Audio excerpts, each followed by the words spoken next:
Thank you for the opportunity to present to the best and the brightest.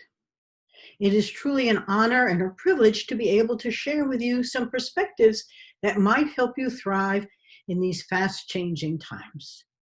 I'm Andy Simon. I am a blue ocean strategist. I'm also a corporate anthropologist, and our expertise at Simon Associates Management Consultants is to help organizations change. I must confess we didn't expect to have a crisis of this kind.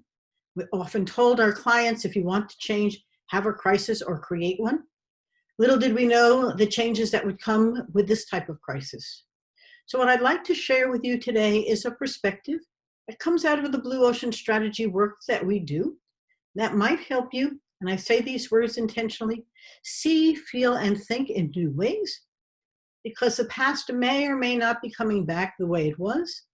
And it's a great time to rethink what you have always done and thought to be the way we do things. So let us start. First thing I'd like you to do is ask yourself, are you ready for change? Most people resist change, even when they know they have to change. It's not something that humans like to do. We're herd animals, and we would rather stay comfortable with what we know than venturing into unfamiliar territory to learn new things. But the times are changing. Do you have a strategy? I found this cartoon because it captured what I'm hearing too often. It's a setback, but we'll bounce back. If that's what you're thinking, I hope you're right. I really do. But perhaps we must at least have a plan B, particularly around who's going to be your customer tomorrow. And what are they concerned about? And how can you anticipate their needs and add value innovatively? That's the essence of a new strategy. What are we doing incrementally? What are we more of the same? But what can we really be a pioneer in trying to see what's coming next and anticipate it? The crises, this crisis in particular, are asking the most important questions. The first one is, what are the products and the services that you are going to need to help your clients for tomorrow? Think about it outside in, them to we. Not what you do, but what do they need? What are their pain points? They are probably tackling some of the same problems that you are. Your talent and your teams. All of your companies, as I looked at the award winners, are very robust companies. Now, I've been a banker, I've been in healthcare, I've had executive positions helping organizations change. The person who's leading needs followers and fans who are helping them together build a better new. And when change is here, they need to be on board and embracing it. Have you built a team like that? What kind of culture do you have? A competitive, siloed one or a collaborative one? The culture is the values, beliefs, and behaviors of your folks. And if you don't intentionally do something about that culture, they will make one up. Humans live in their cultures. Now, what we saw before the crisis was this cross-industry convergences. How can you leverage industry convergence so that you open up new opportunities? It's a little like thinking about a guild or where you and your competitors can almost collaborate. How can you complement each other instead of compete? One of the themes we'll dig into is how to avoid competition, but make the competition irrelevant. And the last point I have here is that I loved what Uber and Airbnb did, what Facebook does. It changes the relationship. They don't have a taxi or a hotel. They connect somebody who needs one with somebody who has one. What could you think about if you were a connector, not a producer in a pipeline, but a platform? These are all times for rethinking. What I know you don't want to be is somebody like Nokia. There's a great quote by the president of Nokia about 2.5, 3 years after Apple's iPhone came out. And they said, we all competed about the phone, but this isn't about a phone at all. And if you've noticed, phones aren't what's used. Apple's iPhone and Androids are all about photographs and texting and apps. It's a computer that you walk around with. The phone companies, the Motorola's, the Blackberries, the Nokias, were all competing about who had a better phone, and they missed the whole transformation of the industry. Blockbuster wasn't much different. Blockbuster, if you remember, could have bought Netflix twice for not a lot of money. Netflix has grown to be a behemoth in the streaming category. And Disney woke up one day and realized that they were missing the whole opportunity that Netflix had taken on. Don't wake up tomorrow and say, I'm a Blockbuster. And you certainly don't want to be a Sears. Sears had a catalog before there was an Amazon. And then it began to move from the catalog to the retail. And if you've noticed anything, as Macy's lays off 128,000 employees, I'm not sure it's going to come back anywhere close to what it was. Or will those malls be malls at all? The whole world that really emerged during that period of growth is changing. And the things that you're doing now through e-commerce, are you going to go back and go shopping again? Who knows? What we do know is that in one day, everything that we did yesterday changed. We have healthcare clients, and the healthcare client, had us over a weekend launch their telemedicine program. Now, Steve Klanko down at Jefferson, the healthcare system in Philadelphia, has been pushing telemedicine for a couple of years now. Doctors were reluctant. Our clients' doctors were as well. But in almost a day and a half, 2 days, less than a week, they were all now doing telemedicine. And it was a very important innovation for them. It was already there. A friend of ours is the head of the mental health centers of Denver.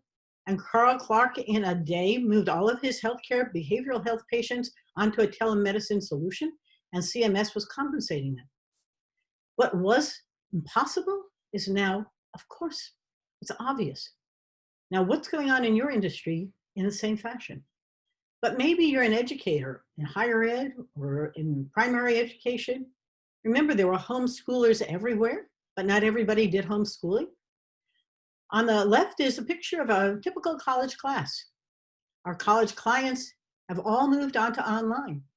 Now, they had professor after professor who couldn't do it, wouldn't do it, didn't think it was a good way to teach, and now they're all doing it. And one colleague of ours, who's president of a university, said, I'm not going back. I don't know what I'm going to do with my space, but everyone's very happy learning remotely. And how many different markets can we be in instead of being local and really prisoner to the market that we currently serve? The kids who are learning how to do this, how will learning change? How will teaching change? How do we build electronics into it? The head at Google of higher ed once spoke at a conference I was at to university presidents. And he said, what do we need you for? Everything you need to know is on Google. That was several years ago, but the conference is as relevant today, and his comments are as well. What do we need all of these institutions for? How we work. Before the pandemic, people were working remotely. It was considered a benefit, particularly for many women. We have a wonderful accounting firm as a client, and their accountants, remember 65% of accountants today are women. Some of them were really happy to be able to be flexible and to work from wherever they wanted to. It gives people lots of autonomy. Now everybody's working remotely.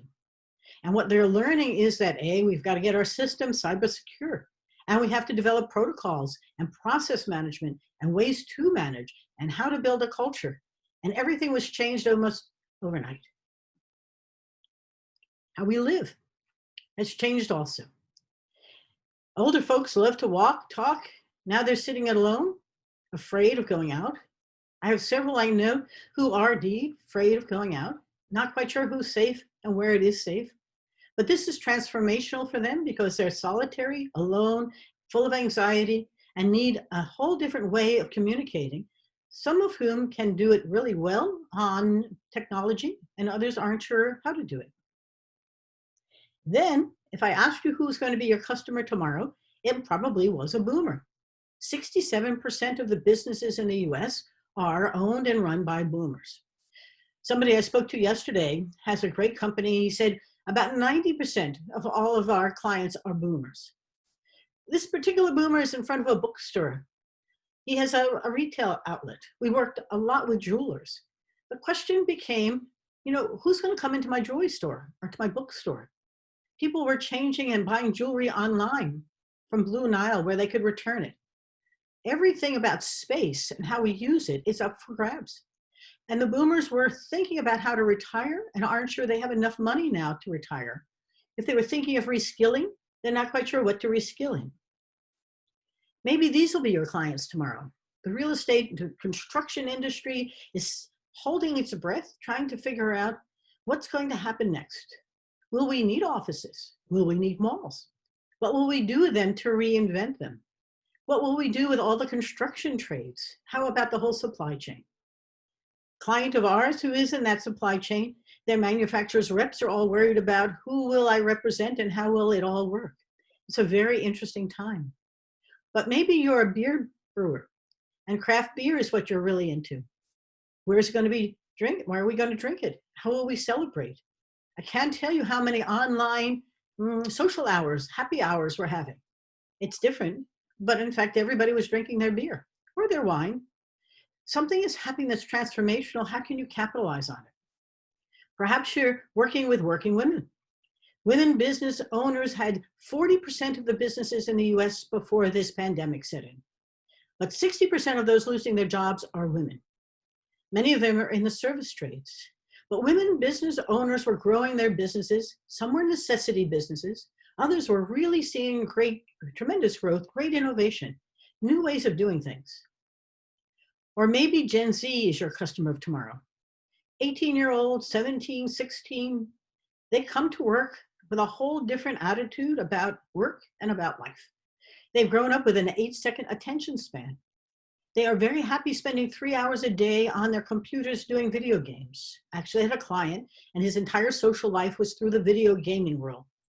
This is not different for them. They are really quite happy to have a remote workforce with time to do what they want to do, how they want to do it. Now remember, this was all beginning to happen and accelerating. What COVID-19 has done is accelerated even further. But think about that fourth industrial revolution we were talking about. I like Gartner's research. 72% of customer interactions will involve machine learning, chatbots, or mobile messaging 2 years from now. I have a hunch it might happen this year. The 57 million US workers was a third of the American workforce were in the gig economy. They are really either figuring out how to regroup again, or they are figuring out how to think about what they're doing, because gig economy workers are very resilient, they're very innovative, they know how to blend things, and they are very talented. Blockchain, a lot of our clients are in the accounting field, but it's not just there, that supply chain, even in construction. Blockchain and the future of accounting is extremely important. What is the future of accounting? If things can really become AI facilitated, what will our accountants be thinking about and helping us with? But how can a technology enable them to do a better job? How about the Internet of Things? By 2020, this year, 26 billion devices. The data coming out of those sensors is as valuable as a sensor. Are you paying attention to your data? Is your data talking to you and can you hear it? How about your digital workers? I sat on a plane with a gentleman from Accenture who was doing all the communication to 200,000, half the Accenture workforce. He said they're all digital workers now. What does that mean? What did that mean for them? How about robots? Projections of 3 million, there are probably 4 million robots now. Everything from protecting the parking areas in hospitals to doing Da Vinci surgery. Where is a robot in your business and how could it help you rethink the way you do it? And then here, talent shortage is a top driver, leading companies to adapt more flexible workforce models. That was before, and what's going to happen after? Because a lot of this isn't going to go back. All of this was coming already. My question for you, were you embracing it or resisting it? Remember, humans hate change. Their brains just fry when they have to learn new stuff.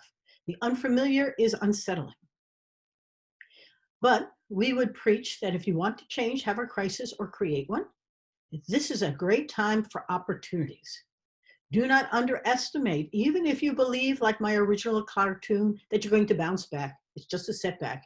The opportunity for a little chaos, a little crisis, gives you a time to rethink everything, particularly your strategy. During change, even before it, your brain creates a map of reality that influences what it sees and how it works. It's a strategy, but it's actually just a simple story. that integrates cohesively an approach. And once you have that strategy, whether you're a banker or a craft brew maker or a builder or an IT developer or a machine manufacturer, once you have that there, it limits what you can see. Now, Blue Ocean Strategy is what we want to talk about today. And Blue Ocean Strategy came out in 2005. There were several articles before then, but Chan Kim and Renee Maubon were fascinated by which companies thrived and which ones didn't. About 85% of the Fortune 500 companies stopped growing, and the ones that stop, only 11% of them regain their growth. What happens when you become really comfortable with your press releases, and what you do is your brain stops thinking about how to think about things differently. Your customers change, but you don't. So when they studied 150 companies, they wanted to know which ones thrived, how could others do it? Is there a process that we could offer? I met Renee Maubon, I often like to share with you, in an elevator at the Harvard Club going up for her presentation. And I said to her, I love your book. It's very anthropological. It's very visual. And she said, oh, you should be a Blue Ocean strategist. And so I said quietly, what's that? And she said, I have no idea. Let's make it up. And so we did. And I went into her practitioner training. I saw her not long ago and she said, is this really that hard? I said, yes, because you're challenging everything people believe to be true. What they found was that the companies that thrived had strategic focus, a particular kind of. All strategies ask, and I bet yours does as well, what customers or markets are you going to serve? What distinguishes us? What's our value proposition? And key processes give us a competitive advantage. If you think back, you're always thinking about competition, how to have an advantage over them. What are the human, technological, organizational enablers of it? And you have your strategy. There are two types they found. There were those companies that had a very competitive strategy, we against them, me against you. They went to trade shows and they compared each other and they picked ideas off each other, but they were competitors. It was a big soccer field. In a red ocean, though, there's so much competition and not necessarily enough demand that some win and some lose. And what happens is that it's a zero sum. Since there's less demand than there is supply, somebody doesn't succeed. And that is very bloody. Blue oceans, they found, those companies that made the competition irrelevant, just didn't pay attention to them, created a leap in value for both the company and its customers. It was just different. Southwest Airlines was a different way to fly. Yellowtail was a different way to buy wine for non-wine drinkers. They went after customers who weren't their normal customers. The 5 things we like to focus on. First is value and innovation. It's important for you to realize that being incremental and improving a little keeps you in that red ocean of competition. When you think blue, you're thinking about how do I change the package? Non-users, who is calling you that your customer service is saying, oh, we don't do that? I'll tell you some stories in a moment. Listen for unmet needs. Sometimes your customers will say, what if? Could you? Have you thought about? And the tendency is to say, well, we don't do that. You stay in your box. Think beyond that in a blue ocean. And then you must create demand for your new solutions and make the competition irrelevant. My visual for you is on you on the red side with lots of sharks or on the blue side with an open space. And this isn't easy on either side. If you stay on the red side, it's very competitive. And you're all going to feel the pain of too much supply, not enough demand, too many banks, not enough deposits. What are we here for? What's our purpose? On the blue side, people are waiting for new solutions. Why not you to provide them? And how could you then create demand for it? So here are 3 stories to share. Clients of ours, Leclerc Chain was one of our wonderful Blue Ocean Strategy clients, and they are in our book, On the Brink, A Fresh Lens to Take Your Business to New Heights. In fact, in the book, there are 7 case studies of clients of ours who were stalled or stuck, and we helped them regain their growth. But Leclerc Chain was run by a gentleman, Jim Riley. He owned the company, and they made great chain for snow tires. But after a workshop, he went back and he sat on the phone to listen to customer service calls. I urge you to do the same. Take a look at emails, listen to the calls coming through. And he listened for 2 hours as his customer service woman, Sue, kept saying, "No, I'm sorry, we don't do that. No, I'm sorry, I don't know who does that, but we don't do that. We make chain for snow tires." And finally he said to her, "Why do you keep telling them we don't do that?" She said, "That's all I ever do. Nobody calls us for what we do. They call us for what they need. And we don't do that. And you told me we don't do that. So I stay focused on what we do." So Jim grew 40% that year by doing what people were asking for, not what he did. In fact, when I saw him last fall, every time we go to St. Louis, we spend some time together. I said, "So what's new?" He said, "Well, we have the strongest train ever built for the aircraft carriers, and the Navy called us to ask us for it. And it's all coming through what people need, not what we do." The middle picture here is of Aldridge. Aldridge is an outsourced IT consulting company, a recent client of ours, and they wanted to see how to continue to grow. So we went exploring with them, and we listened to what their clients needed. Now, when Aldridge set up their company, they followed like other companies who were in the IT outsourced service business, and they had a package they sold. And what I found was that many of their clients were looking for things that they said we don't do. And so as I brought the insights back to them, they said, "Well, we can do that." And a little like Jim, they said, "Why can't we do that?" And next thing you know, they were already doing it. And during this pandemic recession period, they are really doing a great job for all the remote workers because they were preparing already for them. They understood the gig economy and what was beginning to happen. Anticipation, proactivity, not reaction. And the last one is the water cooler, the filler stations that LK developed. LK was a client of ours. They are really well known for their water fountains, and their award-winning water filler station wasn't selling. And so we worked with them to find their blue ocean. And what they realized was that the people who wanted the filler stations weren't the people who were engineering new buildings or building owners who had water fountains. They didn't really care if you could fill your bottle. It was the people in colleges and universities who wanted to eliminate the sale of the bottle. They wanted to kill the bottle, not fill the bottle.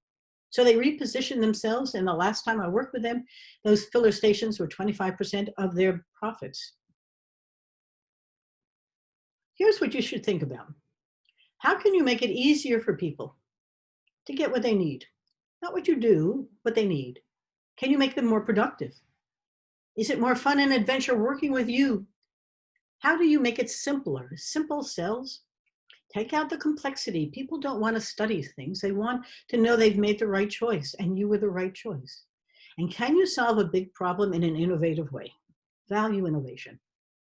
You must go exploring. These are very good times to do just that. Pick up the phone, call your former customers, people you wanted to be your customers, people who are your competitors. Go exploring. Undercover Boss is some of my best advertising. Go talk to your staff. They're working remotely. Spend some time listening to what they are seeing and feeling and listening to their customers. Spend a day in the life. Might be hard now, but don't lose the idea. Hang out. People say, "What do I do?" I hang out, but I also listen to their stories a lot. And telephone is not a bad way. Zoom is a perfect way. Lunch and listens are very important. If you can, have a virtual lunch. Say, "I want to buy you lunch. I'm sending you a pizza. Let's sit and talk about how we can come out of this stronger." You can't take a camera easily, but they can take pictures and send you. And listen to their stories. It's a time for you to be a little anthropological. Don't assume anything and listen. It's a great time to hone your ears. Blue ocean strategies push into new markets. You're creating a new market space. When Jim Riley realized that people needed all kinds of chain, he became not a commoditizer of just one kind. He became an innovator of different kinds. Aldridge became really very proficient at helping people change their whole systems and secure them when they now have remote workers. And LK had a great new product, a new market space that nobody else had, but nobody knew what it was or why it was so valuable. How do you see things in ways not there before? It's a time for seeing. We decide through the eyes and the heart. Focus on unmet needs, listen to the pain, listen to the stories. Search for non-users. Who's coming to you now? Don't delete those emails. Respond to them. Ask them what do they need. Create demand. Everybody is very light on marketing communications. It's often the first thing you cut. It should be the last thing. It's storytelling time. If you think there's a blue ocean, you will start to see it. If you believe it, it becomes real. We have a university president who tells us everybody just sees blue now. They don't say we don't do that, we can't do that. They say, how can we do that? Should you? I'm urging you, you're the best and the brightest. The blue ocean opens up opportunities that are awaiting you. Can you capitalize them now? Do not become ostrich or even hedgehog. It's a time to think broad.